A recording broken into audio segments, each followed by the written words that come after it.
बिस्मिल्लाहिर्रहमानिर्रहीम बिस्मिल्लाहिर्रहमानिर्रहीम। नाज़रीन कराम अस्सलामु अलैकुम व रहमतुल्लाहि व बरकातुहू। इंशाअल्लाह तबारक व तआला आज हम लोग पढ़ेंगे शरह मिआतु आमिल की अन्नौउस्सानी। अब तक जो है इस सिलसिले में हम लोग तकरीबन 4 वीडियोस बना चुके हैं। इंशाअल्लाह तबारक व तआला ये होगा हमारा पार्ट नंबर 5। और अब तक मैं आपको बता चुका कि हुरूफ मुशब्बा बिल फेल कितने होते हैं, कौन कौन से होते हैं, कहाँ पर दाखिल होते हैं और क्या अमल करते हैं। फिर उसके बाद मुब्तदा को इसका इसम और खबर को इसकी खबर कहा जाता है। ये मुब्तदा और खबर पर दाखिल होते हैं। और फिर जो है ना मुब्तदा को हालत नसबी में कर देते हैं, खबर को हालत रफ़ई में कर देते हैं। ये हम लोग पढ़ चुके हैं। अब ये कितने होते हैं, आज की इबारत हमारी इसी पर है, वही या सित्ततु हुरूफिन। ठीक है ना।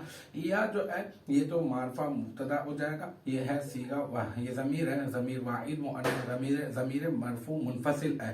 तो ये या जमीर है वाहिद मुअन्नस गायब की जमीर है। इसको आप लौटा दें राजे बसूए जो है हुरूफ मुशब्बा बिल फेल की तरफ लौटा दें और ये बन जाएगा मुब्तदा। ठीक है। और सित्ततु, ठीक है ना, आप इसको मुदाफ बना दें और हुरूफिन को आप मुदाफ इलैह, और फिर मुदाफ अपने मुदाफ इलैह से मिलकर मुरक्कब इजाफी होकर ये बन जाएगा हिया मारफा मुब्तदा की खबर, और फिर मुब्तदा अपनी खबर से मिलकर बन जाएगा जुमला इस्मिया खबरिया। तो मुझे उम्मीद है कि यहाँ तक की जो बात है वो आपकी समझ में आ गई होगी। इंशाअल्लाह तबारक व तआला नेक्स्ट टाइम अगली वीडियो अगली क्लास के साथ मुलाकात होगी। जब तक आप अपना बहुत ख्याल रखिएगा।